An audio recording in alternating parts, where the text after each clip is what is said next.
La question que l'on se pose dans cette séquence est la suivante. Comment et pourquoi le monde connu par les Européens s'élargit-il? Le XVe siècle est ce que l'on appelle un moment charnière dans l'histoire. Il marque le passage du Moyen Âge à la Renaissance, faisant basculer l'Europe dans la modernité.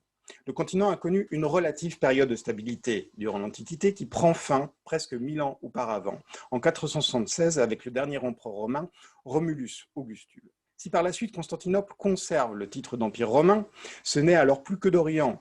En Europe, dans ce qui deviendra la France, l'Italie, l'Espagne, le Portugal, l'Angleterre, l'Allemagne, bien plus tard encore, etc., les guerres vont se succéder avec des rois, des empereurs se revendiquant héritiers de Rome, des princes et autres couronnes qui, dit de manière simple, ne cesseront de se combattre durant cette longue période que l'on nomme Moyen Âge. Évidemment, ce résumé est plus que simplifié, voire même simpliste. Bien sûr, rien ne vient d'un seul coup. Les découvertes du XVe siècle sont le fruit des intuitions, avancées et recherches effectuées dans les siècles passés. Mais il se trouve que c'est à ce moment-là que les progrès réels se mettent en action.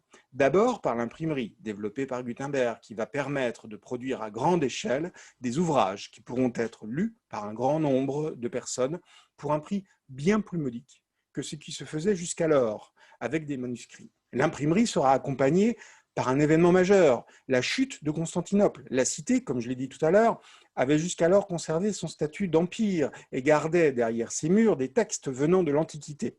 Lors de sa chute, devant les Turcs de Mehmed II, en 452, ces trésors furent disséminés dans le Moyen-Orient et l'Europe. Leur redécouverte permit aux lettrés de découvrir de nouvelles façons de penser, de nouvelles perspectives. L'imprimerie sera alors le vecteur principal de ces nouvelles idées, qui permettront l'essor de l'humanisme et la Renaissance. Du côté des sciences, notamment dans la navigation, ce sont la boussole, l'astrolabe, le sextant qui révolutionneront ce mode de transport en permettant aux navires la navigation en haute mer, ce que personne ne pouvait entreprendre jusqu'alors, faute d'instruments assurant un bon retour à terre. C'est grâce à ces innovations techniques que le navigateur génois, Christophe Colomb, entreprendra sa traversée de l'océan Atlantique, en s'appuyant aussi sur les recherches permettant d'assurer la rotondité de la Terre. Bien qu'il se soit trompé dans ses calculs, puisqu'il pensait arriver au Japon par la route de l'Ouest, sa découverte d'un nouveau continent en 1492 entraînera l'Europe dans une course à la conquête et aux découvertes durant plusieurs siècles.